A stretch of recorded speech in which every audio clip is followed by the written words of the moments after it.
What is up, guys? Welcome back to the channel. In today's video, I'm answering your questions. I'm gonna pass along the knowledge, pass the buck, if I must say so myself. You're gonna learn some things today. You're gonna get some life gains out of this, maybe cool fitness tips that you can take home to the kids, to the family. We're gonna do it big. So thank you to everybody that left questions on my Facebook page. Be sure to add that page. Links in description box if you don't wanna miss out on these in the future. So if you guys are ready for me to answer your questions and pass along that sweet, sweet knowledge, then as always, I'm here to do it for you. Let's do it!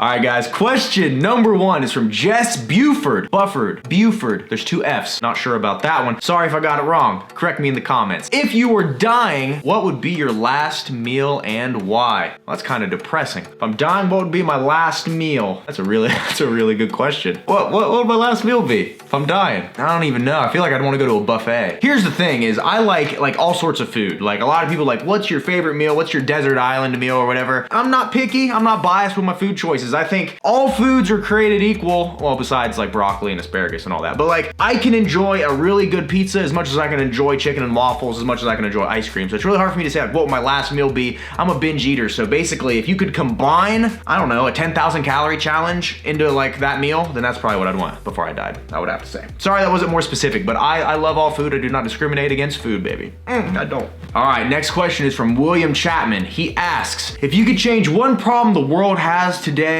what would it be? All right, I think out of all the issues plaguing society nowadays, probably the biggest one is that not every restaurant offers an eating challenge. I don't like that I can't go through McDonald's and just order an eating challenge. There's not like some like 7-stack burger. You gotta kind of create your own there. The restaurants that are doing eating challenges, they're ahead of the curve. I really think that that's kind of the future, right? If we're gonna be united as a culture and as a society, we need to have more eating challenges spread out everywhere. Not just this restaurant here and then there's like 7 that don't have them. Every restaurant needs its own signature eating challenge. And if we can solve that problem, there's nothing we can't do as a species and as mankind. There's really nothing we can't do, William. Thank you for your question. All right, next question is from Johnny Thompson. He asks, since you began your YouTube journey, I'm sure you've made a few mistakes. So that's kind of presumptuous of you. If you had the ability to go back and fix one, what mistake would it be and why? Thanks, man. Love you, your channel, and Team Track Scoop. Appreciate the support, homie. Appreciate you so much. If I could correct one mistake that I made in the beginning, I would probably say it has a lot to do with my daily videos. I did a daily vlog for about, well, I think my record was consecutive days was like 180. It was like close to half a year straight. And then up to that point, I did like 90 days in a row and I missed like a day or two when I went on vacation, but almost a completely full year of daily videos. And one thing, I mean, I think it helped me a lot from a work ethic standpoint and realizing like what I was capable of. Because a lot of people will tell you like, I don't have time to go to the gym and do something on the side and work a job. Well, I did a video every single day, worked for another company. I did all sorts of things and balanced them all out and made it happen. And was I stressed beyond belief? Of course. Did I work myself half to death? Of course, but I got it done. If I had to say fixing that mistake, where I would go in with that was that I didn't really focus so much on my quality. I thought I needed quantity, right? I just wanted to make videos, put them out there, and I felt like the more quantity I had, more videos were out there, the more successful I'd be. But once I actually like stopped doing that and focused on like every other day videos and really focused on the quality, because you guys watch an old vlog of mine would have had no cinematics. It would have just been me talking here. Now I'm talking here. Now I'm talking here. Now I'm talking from down here. It was all the same stuff, just kind of me talking. Now it's like, okay, we can incorporate drone shots. We can really focus on like, if we're in somewhere, we can give you some B-roll that kind of shows you where we're at, kind of puts you in there with us. And instead of me just talking for 6 minutes on a clip, similar to what I'm doing right now in front of a tripod, it's like I'll talk for 10 seconds here, then there's like a little bit here, and then you can see like me lift some weights and there's some cool music. It's a completely different experience. And that's when I really noticed, you know, the mixture of quality and quantity together is what made me successful. So if I had to say, out of anything, I wouldn't say daily videos were mistakes. I do believe that no matter what, there's no mistakes, only lessons that you learn from. But if I had to go back and change one thing, it'd probably be that. Focus more on the quality from the get-go instead of just like putting out videos that anybody could make, right? I want to set myself apart, so to say. But now, you know, we're in a good spot. No regrets. We're just keep pushing it forward. Thank you once again for your support, man. Great question. Next question comes from John Wood. He asks, where do you see yourself in 10 years? Do you do specific long-term plans or just focus on the short term? 10 years. Honestly, man, I have no idea. What I do now and how busy I am, like, I literally can only plan like a few days ahead. And like, that's the thing with like YouTube, like trying to make a 10-year plan. So for instance, YouTube is like my #1 driver of everything I have going on. That's what sells my apparel. That's what advertises my coaching programs. That's what does everything for me, and it pays me a pretty penny. It's how I can afford to hire a full-time employee. I can afford to not work other than this, right?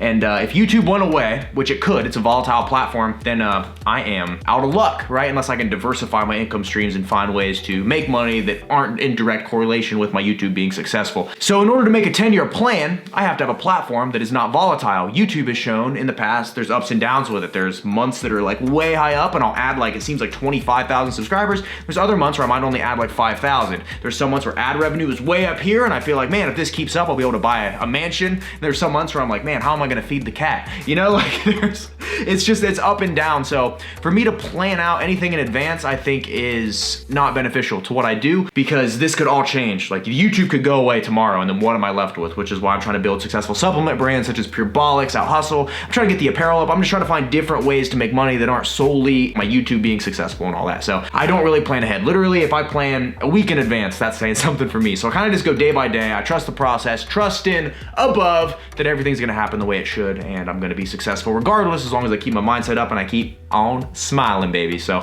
yeah, no 10-year plan, but as long as no matter what, 10 years from now, I'm a better Remington than I am in this moment, I will have succeeded. So thank you so much for your question, man. Appreciate it. Next question is from Luis Gomez. He asks, when is the right time to bulk and when is the right time to cut? Well, that question is gonna be a little different for everybody. In my personal opinion and the way I handle it, if I get to a point where I look in the mirror and I can tell that I look sloppy and I don't look like I've been lifting, then that's probably a good time to cut. And then a good time to bulk is when you kind of look in the mirror and maybe you have a little bit of fat on you, but if you can't see muscle definition, then you probably need to bulk. Now, if you're in the beginning stages of fitness and you're new to all of it, I don't even really recommend either. I recommend just getting a good diet and starting to train, because in the beginning, those newbie gains you can get, you can actually literally drop body fat and put on muscle at the same time, especially if you have good genetics for it. But if you've been at it for years, you gotta take a more systematic approach. You gotta bulk and you gotta cut. Right now, as you guys probably know, I am bulking, which I haven't done like a really hardcore cut in a while. I've gotten lean, I've gotten my abs up, but I haven't gotten like shredded in like a year and a half, which I wanna do that next year, but that's a story for another time. But in order for me to actually put on muscle and gain size, especially not taking any supplements or anything like that, if you get what I'm saying, requires you to have a really good diet and requires you to actually eat foods in quantities sufficient enough to promote muscle growth, which is gonna be upwards of about 3,000 calories or so. So what I would recommend right now, without knowing anything about you other than your name's Luis Gomez, I would say that if you are looking in the mirror and you don't visibly see any muscle mass, then you probably need to start bulking. If you are looking in the mirror and you have a lot of body fat, I don't really recommend bulking on top of that, because you're only gonna add more body fat to it. And yeah, you'll put on some muscle, but then when it comes time to cut down, it's gonna take that much more. And please, please, please, if I give you any advice, don't dirty bulk. I've done it in the past and it's not good. You're telling yourself, well, I can have pizza, I can have this and all this every night. And really, yeah, you can still put on size that way. We're gonna put on a lot of unwanted body fat. And I'm telling you guys, when it comes time to cut, you're gonna add 4 to 6 weeks on top, which doesn't seem like a long period of time, but I'm telling you, the sooner you get lean, the better you're gonna feel. It's gonna make the entire process better. And the easier this whole thing is, the easier it is to wrap it around in your brain as a lifestyle instead of a quick fix. So thank you for your question, man. Hopefully it helped you out a little bit. Next question comes from Corey Newby. He asks, if you could go back in time to before you got into the fitness lifestyle, what's the most important thing you think your past self needs to know?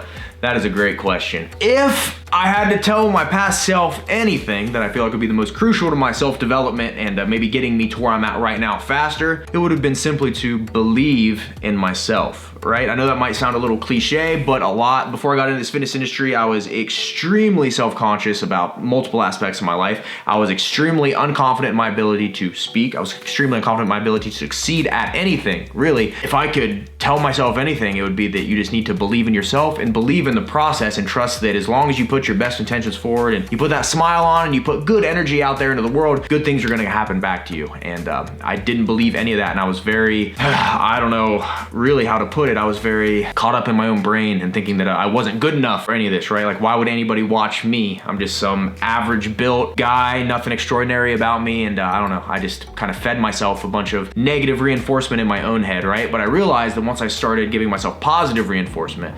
Like, hey man, you're actually pretty lucky, or you're actually pretty good at this, or you have a lot to offer the world. And once I started kind of realizing that all the bad things I thought about myself, only really I thought about myself, and then that the people that didn't believe in me and the people that wanted to talk crap behind my back, they didn't matter at all, right? Once I kind of put all that to the side and believed in what I was doing was when I noticed my life ultimately changed for the better. Past advice I'd give myself would just be believe in yourself. And it might seem hard at times, and sometimes you may not actually believe in yourself, but pretending to believe in yourself, if you do that enough, one of these days, you actually will believe in yourself. So I guess that's that. Thanks for your question, big dog. Next question is from Paul Derrick. Hey Remington, love the channel. Thanks homie. And just wanted to ask, what is your biggest daily motivation that keeps you going day after day and continuing to improve upon your business and your physique? Well man, the biggest motivation I have is you guys. Really, if it wasn't for you guys commenting, emailing me, sliding into my DMs on all my social media, I would probably not be as motivated as I am to do this. Like there's certain days I wake up, maybe I'm exhausted, maybe I'm tired. Today's kind of one of those days, like I beat my body up all week, trained real heavy, deadlifts, squats, really pushing myself.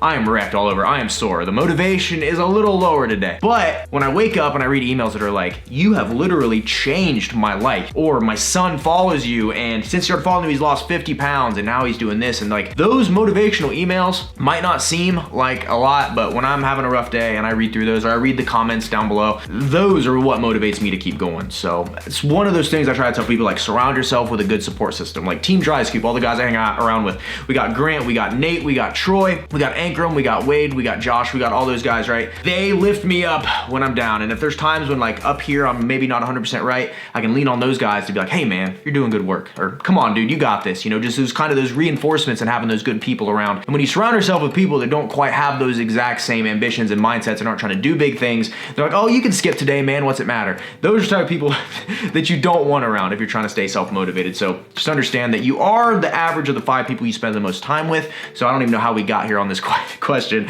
but basically staying motivated. You guys motivate me and my friends motivate me, and that alone is all I really need. So thank you so much for your question, man. Appreciate it. Next question from Dustin Edward Black. I like that. He says, are you planning to do some type of Black Friday, Christmas, or New Year's discount for your training programs? Well, here's the thing about my training programs and everything I do, right? Everything, it's not just like some automated system I have set up that just, you sign up and then boom, like here's the plan and we're done. I don't have to do anything. It's literally like crunching numbers, breaking it down, choosing foods and formulating it for the individual. So discounting them, I feel like they're already pretty well priced. So as far as discounts on that stuff goes, I probably won't do any Black Friday deals or anything on training programs, but I will be doing Black Friday deals on the Purebolic supplements. We'll be doing it on the Tunnel Vision stuff. Probably have a big sale for RJ Fit apparel, and everything else that isn't as time intensive, I will probably do discounts on. So be on the lookout. I'll probably launch a video on my channel, like its own separate little mini video, not part of like my every other day videos, probably one in between that'll just tell you guys when everything's live, what the deals are and all that stuff. That way you guys know. So if you've been holding out on buying a shirt or something like that, you'll be in luck. Black Friday will do something big. I promise you guys that. Thank you so much for your question, big dog. All right guys, final question from Joshua Kunkel. Had to answer this one because it had the most upvotes. He asks, for someone that's come a long way in their weight loss fitness goals using the calorie deficit approach, when it comes time to want to gain muscle mass, how do you overcome that fear of eating more and not blowing back up to your old self? To answer that question, I can understand completely how that goes, right? When I first started this and I started off pretty chubby with no muscle and I cut down and got shredded for the first time ever, it was a terrifying idea to think like, oh, I'm gonna start eating again, I'm gonna gain all this weight back. And the truth of the matter is that if you're doing it calculated, right? If you were able to cut calories and cut down to a certain point, then you can do the exact opposite. You can slowly raise calories and get back up to the same point. You're not gonna blow back up unless you're literally eating like an idiot, which I've done before. The first time I got cut, I was on a meal plan, calculated down, meal prepping, 5 meals a day, got shredded. But then as soon as I was done with that diet, I said, yeah, and I started eating hot wings, pizza, drinking again. I gained like 20 pounds in like a week and a half. And that's because when you're in a calorie deficit for a while, your metabolism adapts to that, right? Your total daily energy expenditure drops down to acclimate to that. Kind of like in like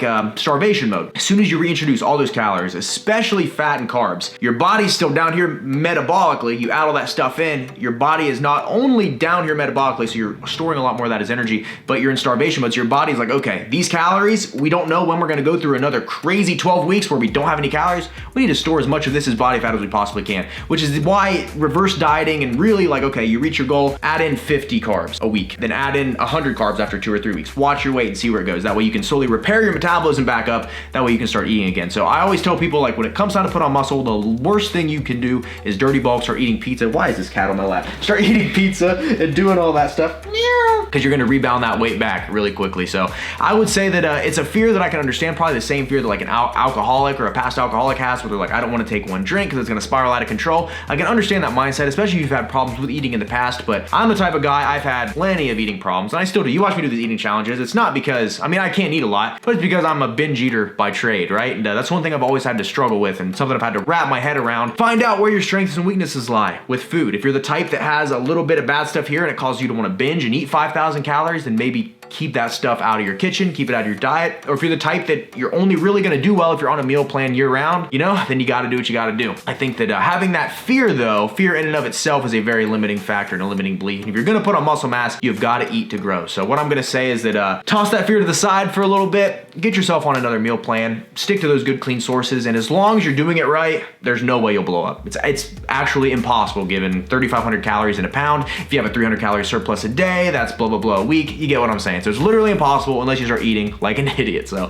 thanks for your question, man. I appreciate it. And that, ladies and gentlemen, is a raw and honest Q&A. Hopefully you guys enjoyed this video. Like I said, I haven't done one of these in a few months. So if you enjoyed this, make sure you comment below, hit that thumbs up button. Let me know what you thought of this format. If it's something you guys want to see more of, I don't know, maybe once a month, I think is a good cadence for these. I don't know. You guys let me know in the comments down below. Thank you to everybody that supported and asked a question. Like I said, if you guys didn't get your question answered this time or you want it answered in the future, you want to get involved in this, social media links in description box. You can add my Facebook page. That's typically where I post and we get these done. So enjoy the rest of your weekend, guys. I appreciate each and every one of you. And as always, don't forget to smile, remain positive, and pay someone a compliment because you never know whose day you'll be making better. With that, we are out of here. This has been a Remington James production, and I will see you fine, ladies and gentlemen, at the next video. See you guys. Say bye to him. Say bye. Oh, buddy.